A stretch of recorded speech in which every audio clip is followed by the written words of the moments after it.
and welcome to Everything is Spooky in the Dark, the podcast for wanderingcrystal.com. I'm your host, Crystal, and today we'll be talking about green witches with Katherine Kear. On the blog for Wandering Crystal, I have discussed the history of witches and witchcraft in both Salem, Massachusetts and Scotland.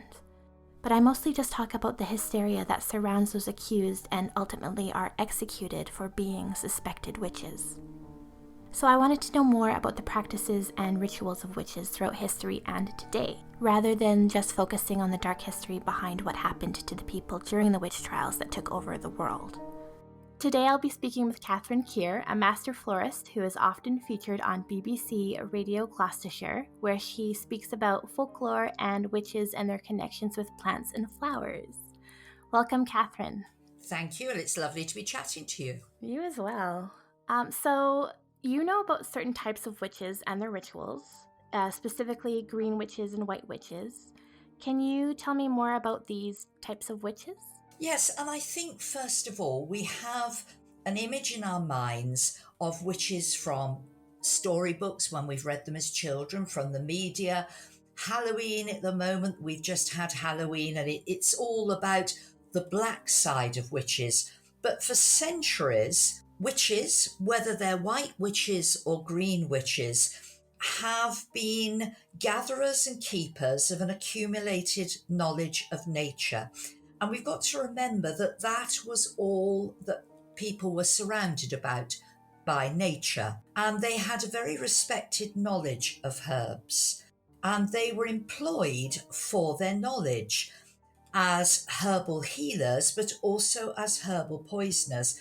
So there is a sort of a good side and a bad side to them, where they were employed by rich people, kings and dukes and princes and nobles, leaders of clans. They were employed for their healing powers. They were also employed to maybe dispatch people that they didn't want to have around, or they were used to poison animals or poison the ground. So there's always been a plus and a minus point of them. But centuries and centuries and centuries ago, way back in the mists of time, the term witch was actually a term of respect. And up to the time of Charles I in the United Kingdom, most households that were rich employed one for the reasons I've said. And it was an honourable title, and roughly translated, the name witch meant wise one with the ability to predict solstices, to achieve miracles. So they were almost like a shaman. And the word shaman and witch in some societies was totally interchangeable. And they were a mediator between human beings and nature. I love that. That's really fascinating. For me, with my history of witchcraft and stuff, I mostly talk about what happened to these people rather than the act of witchcraft. It's interesting to hear what they used to represent and then what they became. This is it.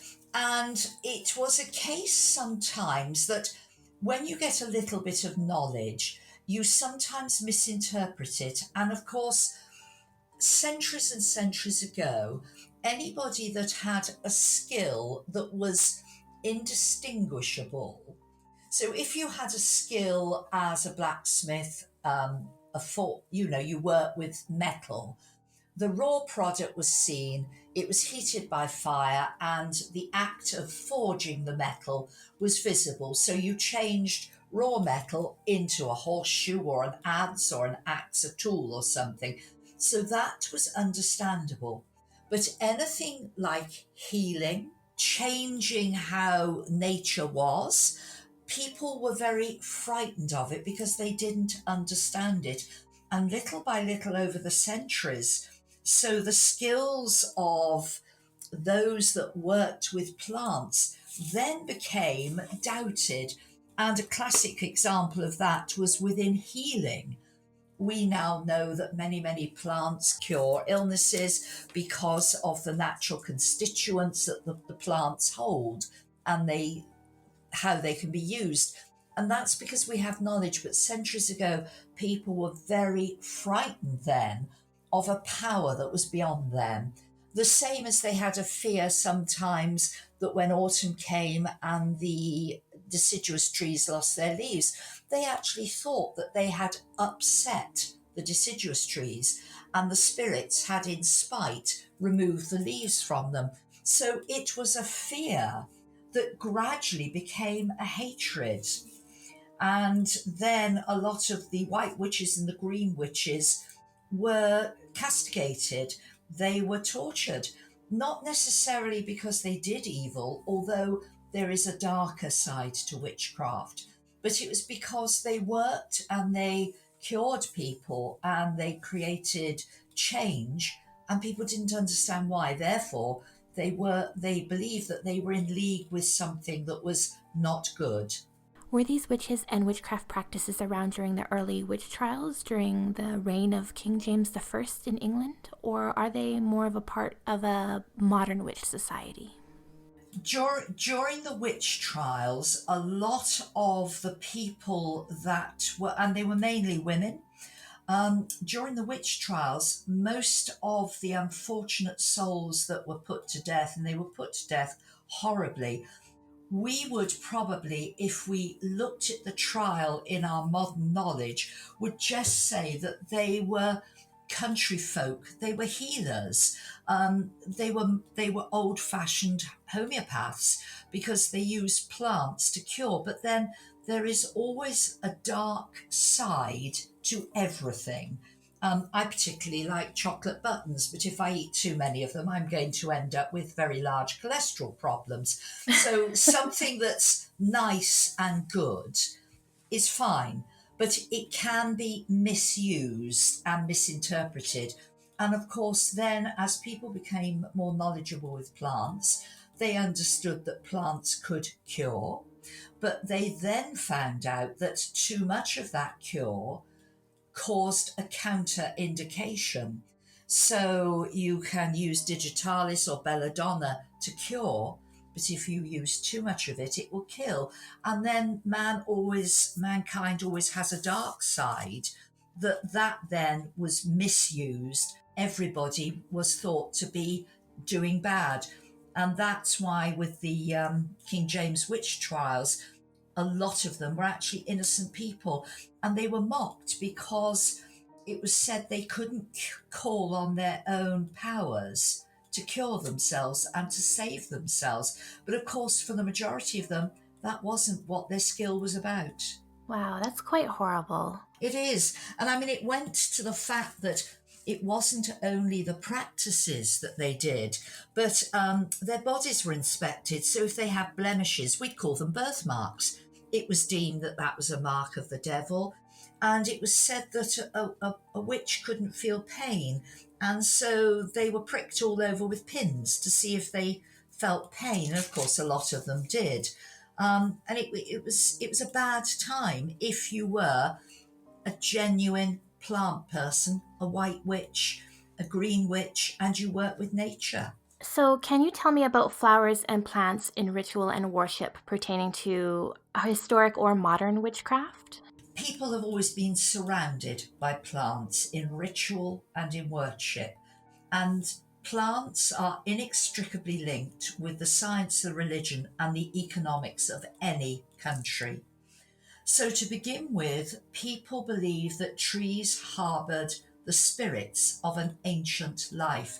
Now, there are a lot of areas of the world where people believed that the spirits of the dead went to live in the branches of a universal tree. So, the tree was very, very important. And if we then tie it in with the fact that stories, fairy stories, and ancient engravings show witches riding on a besom, a broom. And the broom symbol has predated stories of witches. It actually symbolizes fertility and is linked to Roman and Greco Roman civilizations. But the oak tree is the one thing that probably springs first to mind. And the oak tree was the sacred tree of Greeks, but also Celtic Druids. And it was said to be their holy tree from which fire came. And even today, the month of May, which in the United Kingdom, the month of May has most of the important folklore festivals, and the oak tree is dedicated to the month of May. So the oak tree was there, and in a lot of communities, it was under the big oak tree that they met to carry out their meetings and their religious ceremonies. And then there's the fir tree and the ash tree. And again, they were ancient trees in worship, especially the fir tree, because it was very tall, it was very straight, and it forms a type of triangle. If you did a rough sketch of a fir tree, you draw a triangle on a stick. And the triangle was a very ancient symbol, and it symbolized fire. Now, fire was very important to people, so the link of a fire and a triangle and a tree gave you that cycle of nature and life. The Druids also were very in awe of apples, gilded apples. And we have within the Christian story, the tree of knowledge and the Garden of Eden, and a lot of people say it was the apple. So the apple has been used in worship a long time. And we have a saying, an apple a day keeps the doctor at bay. It's nothing to do with the vitamins that the apple carries. It's the fact that people believe that the apple would make you immortal. Therefore, if you're immortal, you don't need a doctor, do you? Oh, I had no idea that that's what that meant. I just thought because of the health reasons for apples. Yeah, no. And a lot of plants have sacred meanings. And these sacred meanings have been handed down through the generations. The Egyptians were great lovers of the lotus. And for the Egyptians, the lotus flower symbolized resurrection. Now, this was centuries and centuries and centuries before we were aware of the Christian story of resurrection. And then there's the olive tree, which symbolizes peace. And people believe that the olive tree was a gift from Athena, goddess of the Athenians, who named the town Athens. So mainly it's trees right in the start of history. And then coming into that were plants. As people became more aware of plants, people began to travel. Boat travel was successful, so people could cross the ocean. And then many ancient flowers from other civilizations crossed into other areas. So we're always familiar of the passion flower, that lovely vine that grows up the front of a house. And that came from ancient lands, which was said to be a symbol of the resurrection. And a lot of the flowers used by hedge witches, the green witches and the white witches, we have today. There's one called Alchemilla mollis, lady's mantle.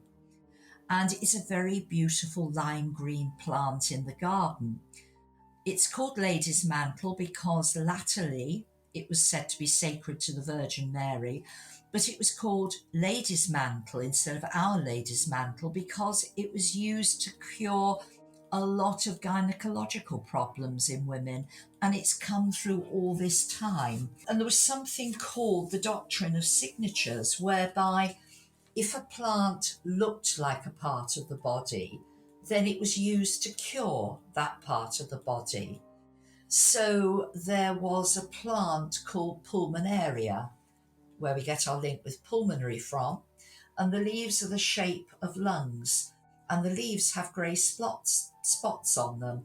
So it was said that they would be used, an essence of that plant would be used to cure lung problems. Okay, I have heard of that. So I don't really know a lot about witchcraft and the practices of Wicca, but I have heard that people will see like a walnut and associate it with the brain, or carrots and associate it with eyes. So That's it. It's the doctrine of signatures. So strawberries, and you could probably guess, were used to cure heart problems. And there is in Europe a lovely little blue flower. It's referred to as a weed, and I'll come back to weeds later.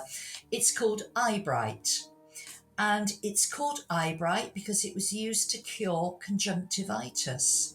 So people gave names to plants as well that told you what they did. And I know a lot of people today don't like a weedy garden, but in the 12th, 13th, and 14th centuries, it was considered vital that you never cleared all the weeds out of your garden. And this is slightly post witchcraft, but it was believed that the weeds were put at the Creator's command. So, who were you to remove them? It would be the same as going up into your bathroom and throwing the contents of your medicine cabinet away. Your weeds were your medicine. So, at the start, when there were country folk, white witches, green witches, they used the weeds and the plants for curing. As religion became more organized and the old religions, the earth religions, disappeared, so then Christian religions took on the mantle of the names of some of these plants.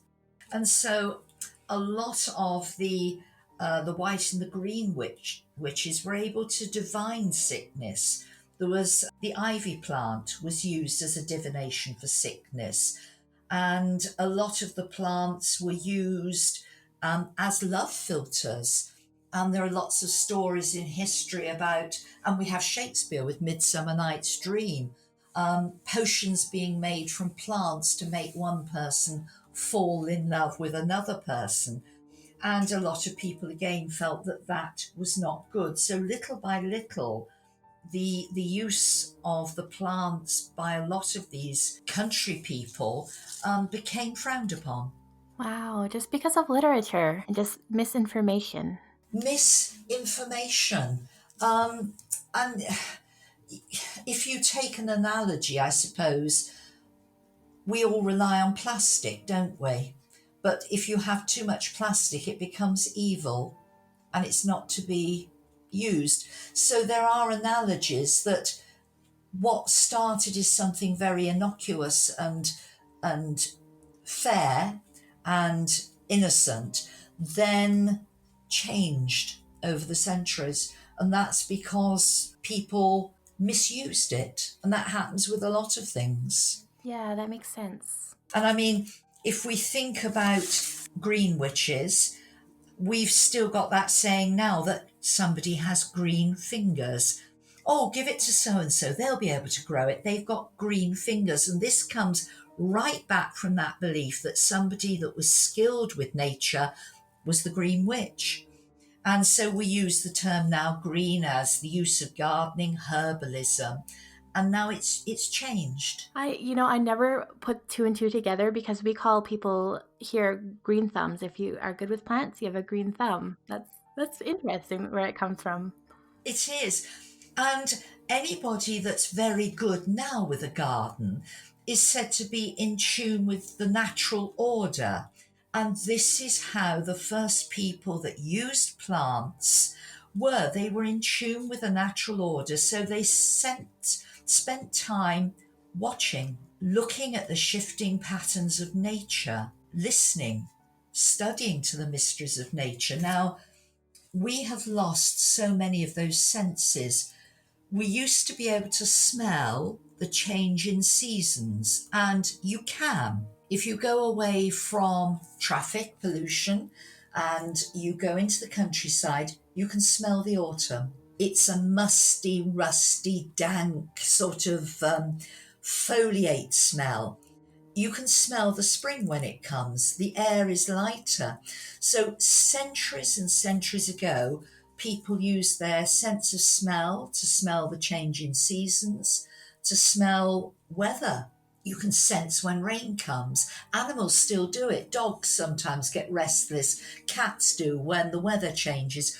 We used to be able to do that because we were listening and studying the mysteries of nature. But we are now, so many people are removed from nature that we've lost the skills that we used to be able to do and that we have inherited. That's a shame.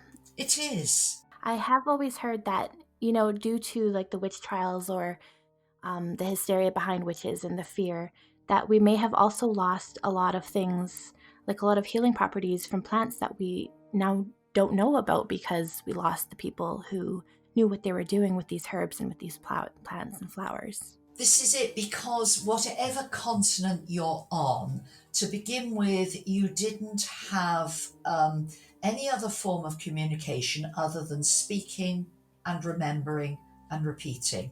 Nowadays, you can read, you can write things down, but all our early history was oral. And if you are stopped from passing that on, then it dies because there is no reference to it. Now, this is slightly where some of the ecclesiastical communities were able to help.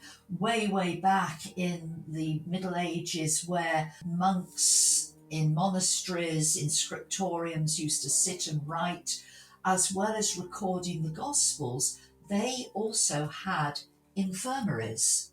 And a lot of ruins, if you go around religious ruins now, you often find infirmary arches, and those are the old arches of the infirmary building where the sick came, and they were the people that lived around the monastery as well as the monks, the brethren within it.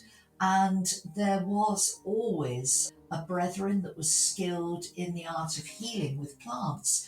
And there would have been a refectory garden, a cloister garden, where he would have grown the right plants for healing. They would have been tended. That's why quite often, certainly in this country, snowdrops, you quite often find clumps of snowdrops growing in the middle of nowhere. And it may well have been that it was a route on the way to a monastery.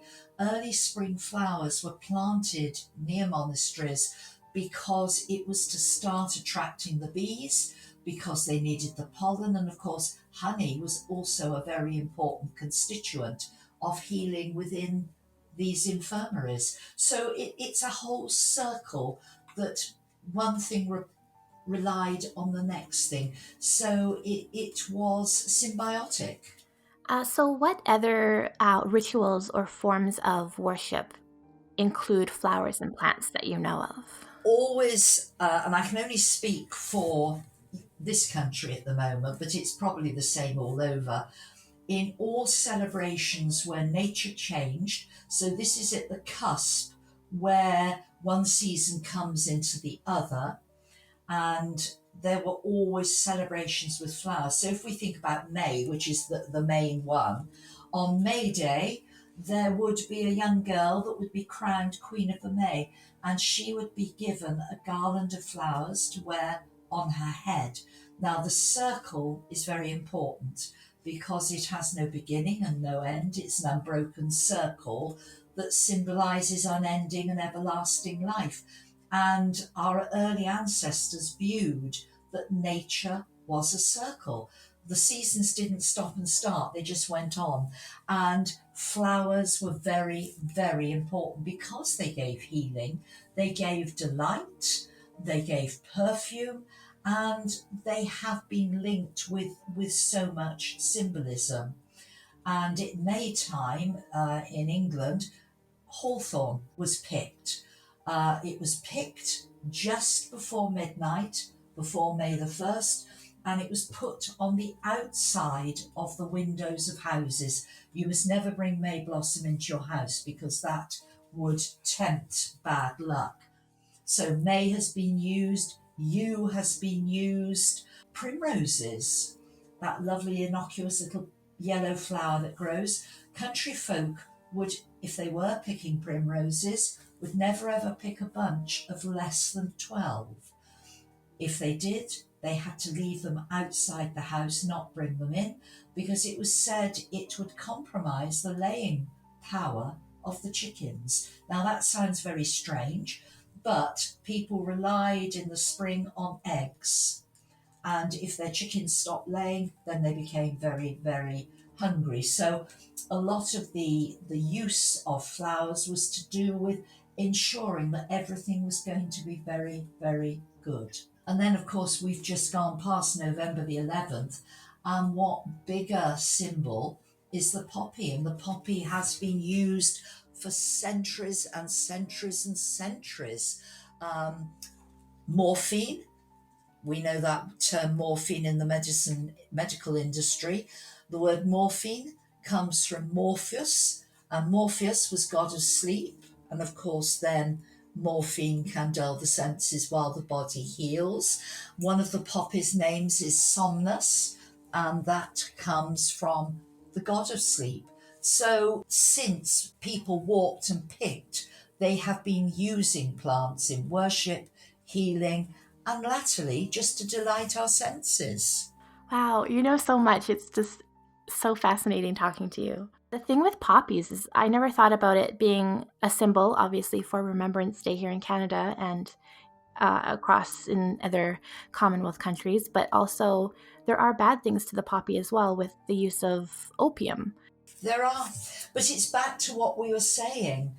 A little bit is good, in excess, it spoils. I mean, one of the most ancient flowers that I think most people are aware of is the rose. And archaeologists have found evidence of the use of roses way, way back in history. But in fact, fossils of simple rose petals have been found as well. And the rose is used in Christian iconography, but it also comes up in that the Muslims believe that the rose was created from the sweat of Muhammad. The ancient Egyptians held the rose sacred, and roses have been found buried in Egyptian tombs. The Greeks and the Romans revered the rose, and there is rose oil that's used by Hindus in preparation for oil and worship. The Persians believe that the nightingale sings mournfully every time it sees a rose picked. So, you know, every part of the world is touched with a plant somewhere. That is very true. So, is there any more information you would like to tell me about these witches and flower and plants in ritual and worship? I think latterly we have a change in names, and we've used the word green witch to describe somebody that was skilled in the arts of greens. In modern day parlance, the green witch has become known as a hedge witch. And this is very different. And you think about the hedge as being, it's a plant, it's green. But hedge witches travel the border between villages and homes, and they are said to see beyond this world, to perceive messages from a world that is beyond our physical perception and senses. Hedge witches are again something different, and I wasn't going to talk so much about them, but I have just mentioned them. They have a different connotation today. But I think the idea of witches and bad magic is concentrated on more than the white and the green witches and their good magic. You know, names change very, very much, but the important thing was that their knowledge of nature and their respect of nature was latterly then misinterpreted and feared and used against them. And that is one of the sad things of life. That is, We have an inheritance from a lot of it. Even in some of the things that we say, a lot of people say, "Oh, I hope things are going to go well, touch wood." And if you say to people, "Why are you touching wood?" they'll just say, "Because." And it's something we've interpreted, and we spoke a lot about the Druidic Celts and their love of trees. And I said about the oak tree being the tree for May. When a Celtic child was born, their year was not divided as we know it until through the months, because the months of the year were named by the Romans. Pre the official names of the months that we know, their parts of the year were under the dominion of trees. So when a child was born, the tree that they were born under the protection of, so I am a January birthday. If I were a Celtic child centuries and centuries and centuries ago, being born at that part of the year, I would be born under the protection of the alder tree, Alder, the alder tree. And at my birth, I'd be given a small bit of wood that I would wear, probably attached to a thong around my neck. And that would be my wood from my tree spirit. Because again, we mentioned earlier that people believe that all trees had spirits. The spirits watched over people. If, as a child, I became ill, I would be encouraged to touch the wood of my tree spirit and ask my tree spirit for help. If I was lost, frightened, I'd seek solace and guidance from my tree spirit by touching wood. And that's where we are still today saying, touch wood. It all then changed during the medieval times, where around Great Britain there were peddlers selling to pilgrims going to some of the great religious sites in the country. They'd sell little bits of wood that they'd hang around their necks, but the peddlers said the wood was from the cross of the crucifixion. So it's very interesting to see how the symbol of a piece of wood changes in its marketing, if you want to use it like that, but the essence of what it's about is still there. And we are so, we're in 2019 now, and yet we're still touching wood. Yeah, I had no idea that's where it came from. And then when you said people were wearing wood pieces and then you mentioned Christianity, I was thinking about the little crosses that people wear generally are made from wood. That's really fascinating. Yes, and in some areas, people believe that if a child was sick, if they could find a tree with a hole in the trunk, if the baby was passed through the cleft in the tree, it would be cured. So again, it's this belief that a tree is so important, that it has something to give. And if you can now watch all the worry about the deforestation in other countries, people are still aware about a tree, but it's for different reasons. And we mustn't lose sight of the social and cultural importance of a tree. And all societies, all belief systems have a tree that is sacred to their core belief. That's interesting. Yeah, with the deforestation, I always just think about like the oxygen and Yes. how, but I never really thought about this, like the spirit of the tree or trees being associated with that sort of stuff. But then, like you say, like in Canada, the maple tree is our tree. Yes, it is. Yes. And I mean, this is a wonderful time of year, autumn, and Canada must be looking golden and red and yellow and gorgeous. It must be. Certainly, a lot of the beech woods here are. And if you travel through them, there is that sense of wonder of nature that every year we know autumn comes, but every year we are delighted by its colour and the power it has over us. Wow, I'm not going to look at trees the same way ever again. Thank you so much for everything. If anyone is interested in listening to you on the radio or attending one of your folklore talks, how can they find you? I have a website, www.katherinekear.co.uk, and you can email me from my website. Perfect. I will make sure I put that link in the podcast description. Thank you very much. And yeah, thank you so much for everything and for joining me on my podcast, being my first guest. I really appreciate it. It's been exciting. It really has. Perfect.